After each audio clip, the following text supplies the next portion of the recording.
That's a question many people are asking about the prevalence, and certainly the diagnostic rate has increased. Because we recognize the disorder now, we have methods available for diagnosing the disorder that we didn't have 30 or 40 years ago. They're just much better at detecting it. So I think because of the publicity around ADHD, we have many more cases diagnosed, but the actual prevalence of the disorder, there's some debate about that, about whether or not the prevalence has really changed or just the ability to identify it more accurately. I think it's probably the latter. It's probably always had a very high prevalence rate, but we're just getting good at detecting it now.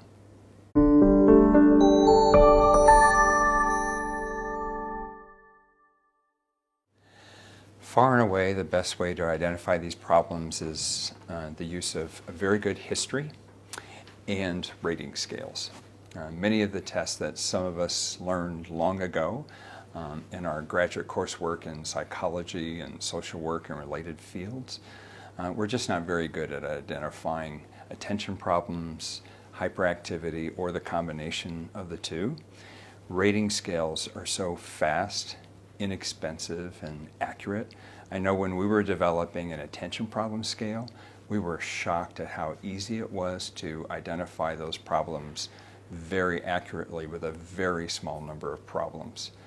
So fortunately, ADHD is quite inexpensively diagnosed.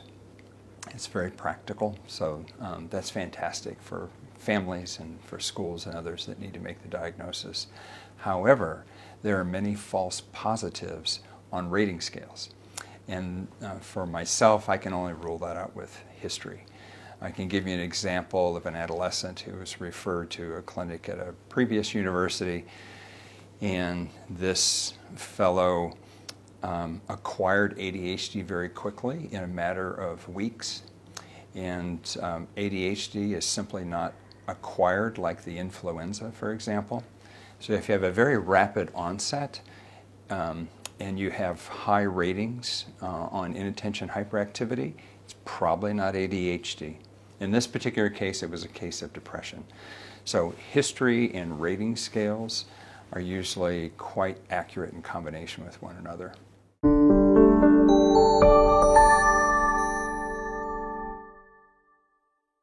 Yes, an excellent question, because it's really two answers. If you have a case of attention problems only without hyperactivity, it is not that highly related to behavior problems. If you have a case of ADHD combined type, where the child has inattention and hyperactivity problems, then it is highly related to conduct problems, oppositional behavior, and similar sorts of difficulties, in some cases aggression. So it depends on the diagnosis. If it's combined type, there's more risk and more comorbidity with behavior problems. If it's inattention only, primary inattentive type, then you do not have those comorbidities. You're more likely to have academic comorbidities, because if you have attention problems, you just have many challenges trying to learn academic materials such as languages and mathematics, for example. On the other hand, you can be quite highly active, like some gifted children have very high activity levels, and they can still get very good grades in school because that's less impairing as far as academic difficulties go.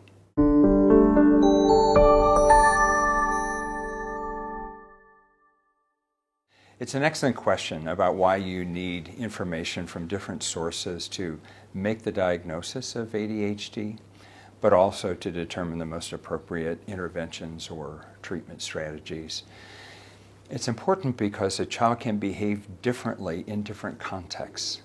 Their behavior in school, because school is so structured and demands so much attention and so much sitting still, for example, a child may be more likely to show problems in school because of they're having difficulty dealing with that structure versus the family or home, which is a much less structured environment.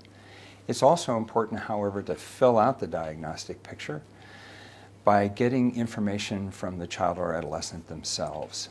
In the case of an adolescent, for example, you might see problems with self-esteem that parents are aware of, teachers unaware of, but that's not uncommon for a child who's been challenged by dealing with their ADHD for many years on end, for example. Even in the case of designing treatments, this information is very important. If a child is placed on medication, it will be important to determine whether or not it's having an intended effect at school versus home, versus the child's own behavioral mental well-being.